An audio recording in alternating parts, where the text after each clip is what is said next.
სახალხო გეუბნები, რომ შენ ხარ კაკეტეშნიკი, აი შენ. ესმის? მე შენ გაგიხვიდა შუბლს. ესმის? ის მოთხოვნა შეიძლება და ყველაფერი მოიჩინე. ის მოთხოვნა შეიძლება. გარდა დედის გინებისა. თქვენ გონიათ რომ თუ ადამიანმა დაიკავა რომელიღა თანამდებობა და ხელფასებულობა შეგიძლიათ აფურთხოთ დღე-დღე ცვირბელში და თვალებში. არ მისცემთ ასეთ ხალხთან. სოხუმის ჩაბარება ეს არის უდიდესი ღალატი საქართველოში, რომელიც ჩაიდინა უკანონო ხელისუფლებამ. ამაზე მოაწერა ხელი შევარდნაძის დავაგებით გოგუაძემ.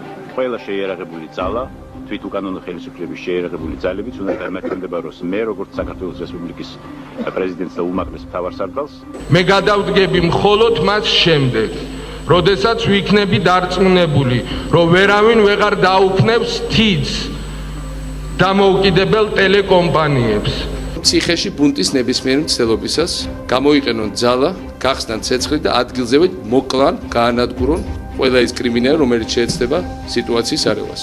ჩვენ ამ ხალხისთვის ტყვიები არ გვენანება. ეხლა იმათ იმ შაუბნელებს, ვინც აპირებთ, რომ არ შანტაჟოთ ჩემი მოსახლეობა და ჩვენი საზოგადოება. თითოეულს გიპოვნით და ვერ გაიტანთ საქართველოში ადამიანების შეშინებას, ძალადობას და ტერორს. მოდით მაშინ დავიწყოთ ბოდიშით. ბოდიში. ჩვენ დემოკრატიის მაგალითებს ევროპასაც კი გავაუცებთ.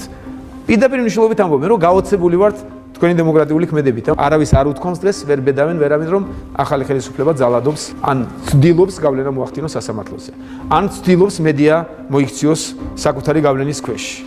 ან და სამოქალაქო სექტორი მოიქციოს თავისი გავლენის ქვეშ. გარწმუნებთ და ვარწმუნებთ საზოგადოებასაც, რომ ჩვენ გველის საუკეთესო წლები. აი ძალიან კარგი აღშენებლობის წლები არის საქართველოს. ეს ადამიანები კი არ არიან, ხარჯები არიან. მართალია მივიდივარ, მაგრამ დაგვენდებ. ვისაც ნაადრევად გაეხარდა ჩემი წასვლა, იმას შეიძლება არ გაუხარდეს ჩემი დაბრუნება და ამ დაბრუნების დრო მოვა. მე საქართველოს პრეზიდენტი ღვთისა და ერის წინაშე ვაცხადებ